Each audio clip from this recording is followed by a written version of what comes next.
Hello, this is David Xie with the Xie Mortgage Team, and today we're going to talk about a topic that I get asked about every single day. How do you guys calculate income? So I'm going to teach you the formula that underwriters use to calculate income so that you better understand qualifying for a mortgage. What they usually look at is a couple different factors. So when you're doing a pre-qualification or pre-approval, a couple of things that we're going to need from you in order to qualify you is income, assets, and liabilities.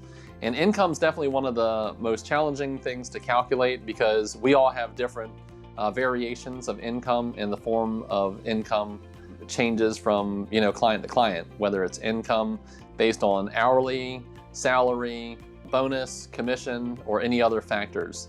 So the number one point is going to be the likelihood of continuation or stability. So when an underwriter is reviewing your income, depending on the agency, we're going to want to see that the income has continued for the last 2 years and that it's stable. So certain instances where there's maybe a lot of overtime income and it's extremely aggressive, and maybe when contracts run out there's maybe some unemployment, that income can be used as well, as long as it's likely to continue, number one, when we do a verification of employment, and it's been stable for the last couple of years. The second factor that goes into this is the work history. What is your work history? Have you been in the same line of work? Have you been a college student? Or have you been in another line of work that is similar to what you're doing? So for instance, we'll use my background. So I've been in mortgages for over 16 years. And one of the things that helped me when I purchased a house or my first house was I did have a stable income. I was in a line of work that was related to sales prior to entering the mortgage industry.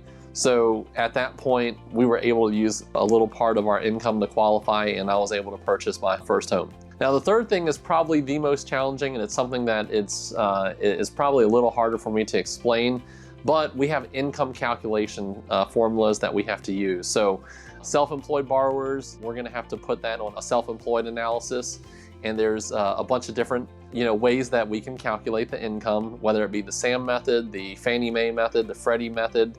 There's different ways that we can calculate it. We can also look at your pay stubs, your W-2s, and your tax returns, and there may be some income that we can add back in that were part of your depreciations or write-offs. Whereas the easiest form of income to calculate is just a straight 40-hour work week or a straight salary, whether we get a W-2 and pay stubs to verify it, or even an employment contract. So there's a lot of different factors, and I would just say that just like my DNA and your DNA, it's totally different. There's not one way of calculating the income, whether it be the continuity of the income, the work history, or the income calculation.